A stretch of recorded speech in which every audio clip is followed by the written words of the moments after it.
Welcome, brothers and sisters. My name is Eros and I am the Ptolemy.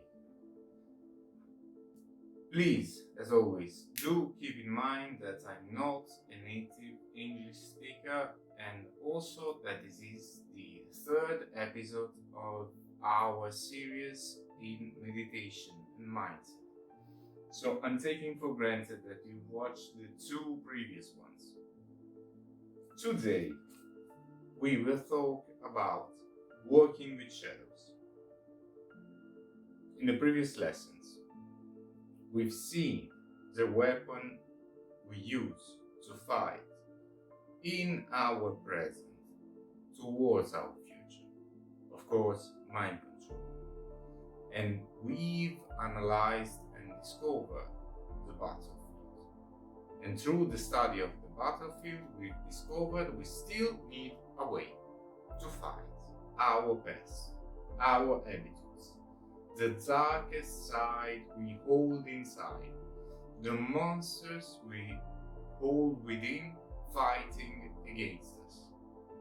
How could we do that? Through the work of shadows. There are a lot of ways to practice shadow work.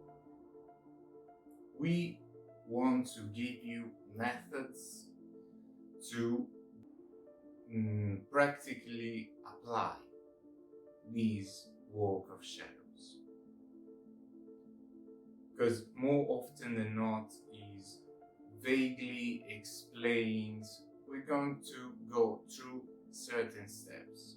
But first, we will cite the methods that have better worked for me, in my experience, and for all of the students I had the privilege to have until now. Before we begin, this technique and these methods requires mind control, and we will go very deep inside. And please do keep in mind that this is part of the heavy artillery of our arsenal. And of course, also do keep in mind that we are going for a fight against ourselves, but still fight. So what we need is preparation. So the first thing we need to find is the determination to fight. The second one is finding the right time. We do not want to rush this technique. We want to take all the time necessary and even a little more, even in advance. Keep a little more time than necessary. We do not want to rush. We also need to find a right place, a quiet and solitary place. Of course, for all of those of us who still practice in secret, you still have the option to practice in nature, going for a walk outside. And of course, we also need to find the right mindset. The mindset to use this technique is focused but relaxed.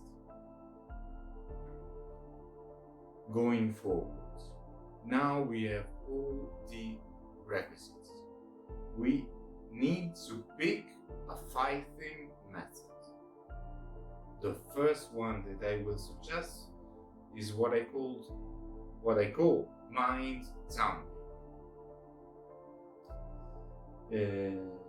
This method allows us to use fully our minds and not to use our brain as a warehouse for thoughts.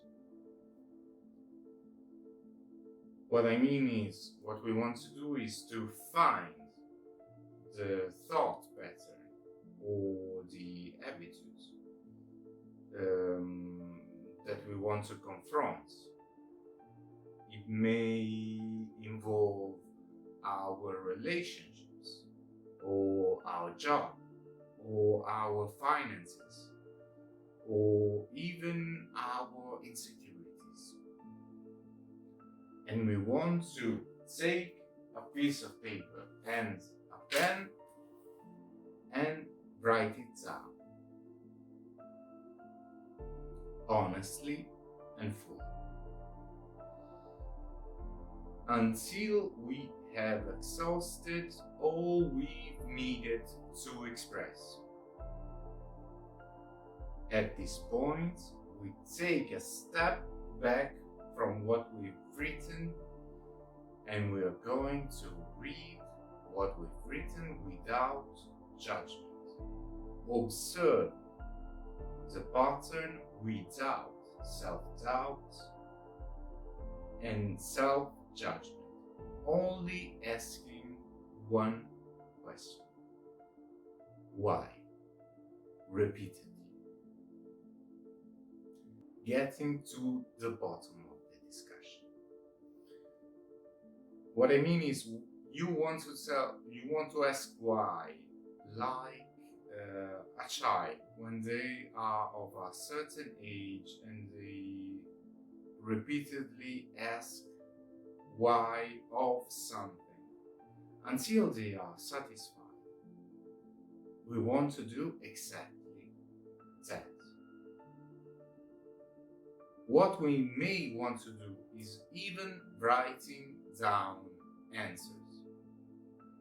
This allows us to attack one block at a time. For example, I have this sort of problem pattern in my relationships. Why? Write it down. Why? Write it down. Until you are satisfied. Of course, all of this without judgment, only trying to understand. If you want to make an analogy with martial arts, this is a ring fight, not simple vengeance. Second method we will talk about is mirror work. So working with mirrors is exactly the same approach. We will look the steps in just a second. Same approach, clearly talking to the mirror, towards the mirror, to yourself in the mirror, even if in the beginning of this kind of working it may result in embarrassment. It just doesn't matter. This technique is very powerful, but a little bit more advanced, since we are not dumping the mind, not dumping our thoughts on paper. So we need to keep a little bit more stable. And the third method, very similar to mirror work, is inner dialogue, or what I call inner dialogue. It works just as the same as before. It's a different way to apply it. You need to try different approaches. What works perfectly for one individual may not work just as the same for another one. So you need to find your methods. That's why I'm giving you a variety of methods. Now, let's recap and give you 6 simple steps to apply all of the above techniques. First step, think of something to work with, or a version of you want to work with, or a best version of you want to work with. Second step, invite that version of you, or that thing, for a conversation, a dialogue. Step 3. Actual dialogue. Ask question, honestly respond to those questions, and you need to be really honest. Don't try to justify yourself without opinion. Now, step 4. Acknowledge responses and answers to those questions without judgment, as we said before. This fourth step is amazingly important, but the most important is step 5, in which we are going to integrate. This step is integration. Giving yourself or your past self forgiveness, and giving yourself or your past self, if you went really deep, the support you need or the support you have needed in that situation. And not to undervalue step 6, release. Feel the weight coming off you. Really, without repressing your emotion, either the bad or the good ones. Do not invalidate your own emotions, especially for us boys, because we tend to auto-invalidate our emotions more often than not. Let go of all of your protection. Take off all the masks that we wear to live in society.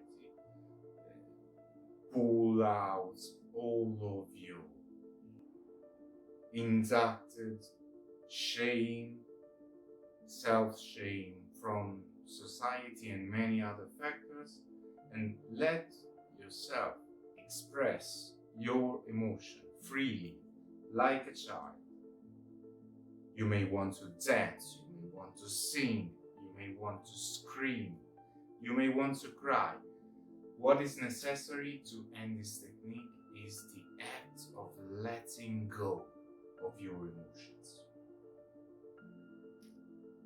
Now, I do completely understand that these are hard workings, but believe me, they are worth it, because we can gain liberation through pain, through the pain of these workings. Now, another amazingly interesting thing you may want to do, just a little bit more advanced, is best integration techniques. Let me explain. Using the above explained methods, you may want to relive past memories using all of the 6 steps, fully reliving your past memory, asking why in succession, losing attachments, and most importantly, on the 5th step, integration, forgiving yourself for whatever you've done. Now, getting in a slightly different technique, still working with shadows, we may want to apply what I call poison conditioning. Let me explain. Poison conditioning is applied through taking a piece of paper and dividing it in 4 columns. Now, in the first column, we want to put ourselves, our name, and following our traits. In the second column, we want to put an oppositor. I don't want to say an enemy. Someone really different, distant from us. And puts his or her traits in opposition to ours. Then continue to quote his or her traits and put in the first column the traits that live within us in opposition to our oppositor. Then we want to ask ourselves a simple question. What will happen to me if I took just a little bit of that trait of my oppositor? This is because what gives the name to this technique is that if you would like to build up tolerance to a poison, please do not drink poisons. You want to take minuscule, very little doses of that poison to build up tolerance. So, for example, in my case, I do really deeply believe, I do feel I have faith. What could be my oppositor? Getting to the second column. An atheist. So a person with absolute absence of faith and deep doubt for everything. How could I integrate that absolute doubt for everything in my experience? What will happen to me if I take a minuscule dose of that poison? I could become more pragmatical, more realistic. And now we get to the fourth column. What could I do to apply that in my life? For example, in this case, my answer would be I could steadily apply mind control. I could write down plannings. I could try to observe facts without prejudices or biases. Let's do another example. First column. I am frugal. What could oppose to that?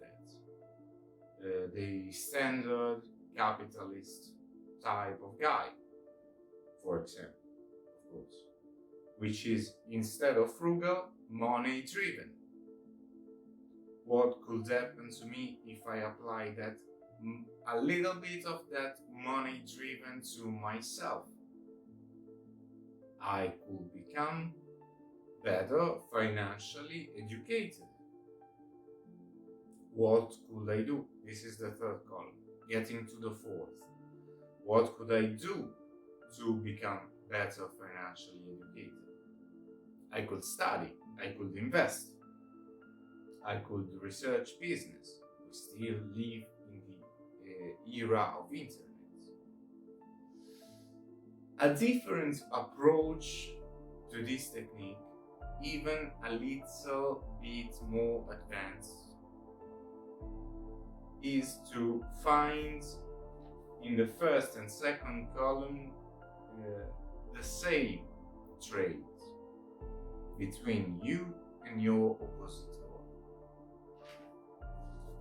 For example, in my case, I aim for success. And the capitalist, as before, aims for success.